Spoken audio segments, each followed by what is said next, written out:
এবার একটু নজর দিতে চাই আকবপুরের আরেকটি মবের ঘটনার দিকে, যা সংঘটিত হয়েছিল আকবপুর ইয়াকুব আলী উচ্চ বিদ্যালয়ের এক শিক্ষক শিখা রানীর সাথে।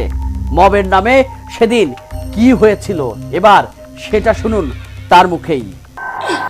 আমি তোমার ম্যাডাম, আমি তোমার মার মতো কুসন্তান হতে পারে, ঘুমাতে হয় না কখনো, তারপরে তোমার জন্য আমার আশীর্বাদ, আমি আত্মীয় আশীর্বাদ করি।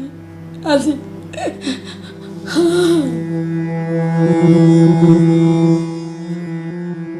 এই কান্না আর আর্তনাদ এক শিক্ষকের।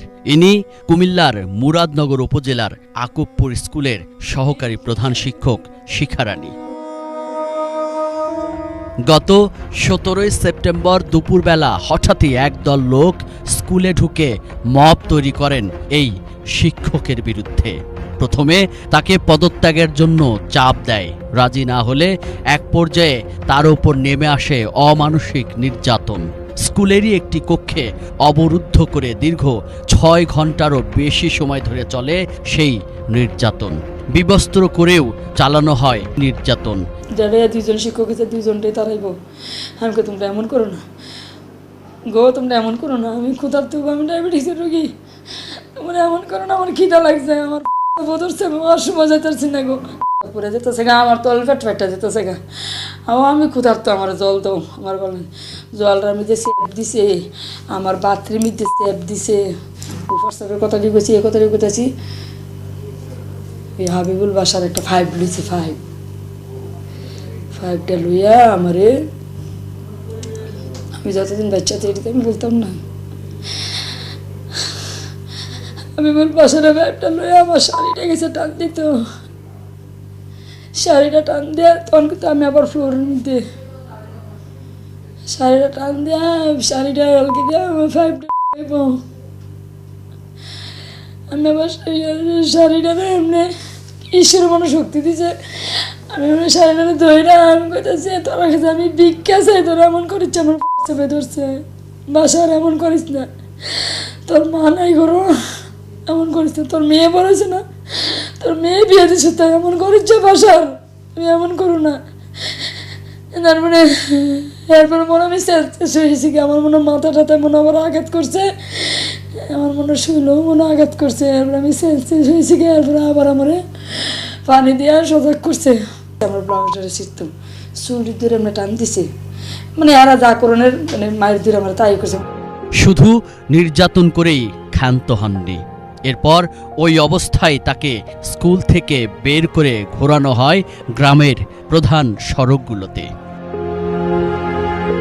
এই মবও নাকি ঘটিয়েছেন স্থানীয় চেয়ারম্যান আওয়ামী লীগ নেতা শিমুল বিল্লাহ ও তার লোকজন।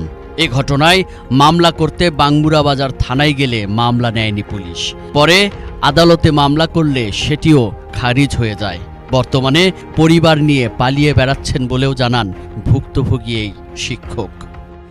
আমি নিরাপত্তাহীনতা, আমার পরিবার নিরাপত্তাহীনতা মধ্যে আছে, এরপর যদি আবার কোনো কিছু হয় বাবা, তাহলে মনে করবো তুমি আমার ছাত্র হইয়া এত দোয়া করছি, অভিশাপ হইয়া এলা, অত তুমি তুমি উপদেশ হওয়ার পরে তোমার বাবার হাতে শিমুলের হাতে আমার মৃত্যু নিশ্চিত হয়েছে।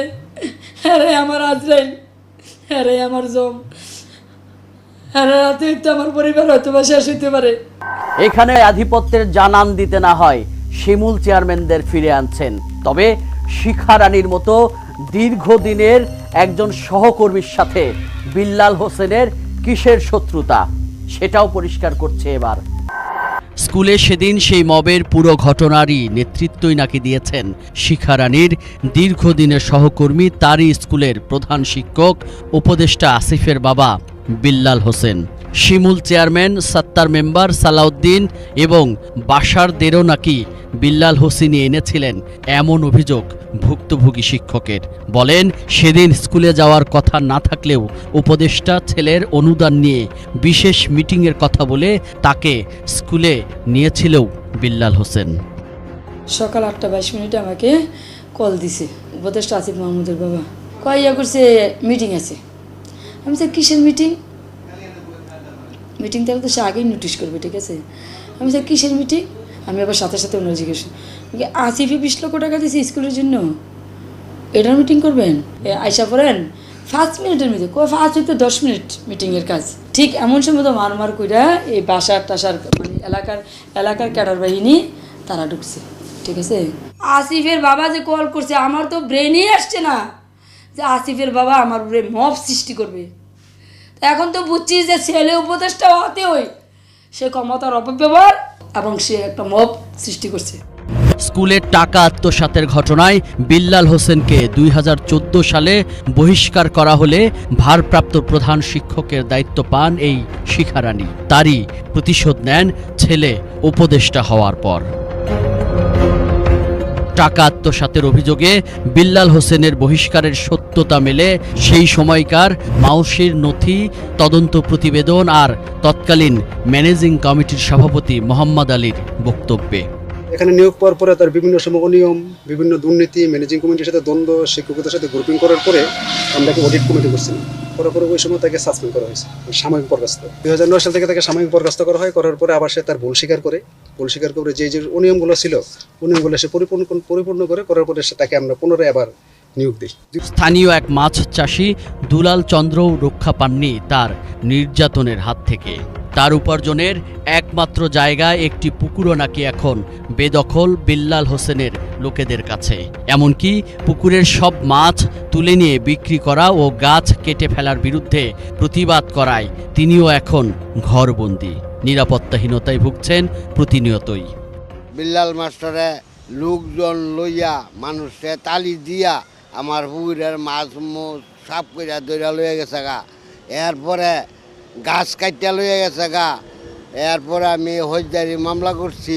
ফৌজদারি মামলার মধ্যে আমার বাড়ি ঘর ফুরিয়ালা অনেক চালা, আমি কেস তুলে লাইতাম, না তুললে আমার বাড়ি ঘর ফুরিয়া লাইব।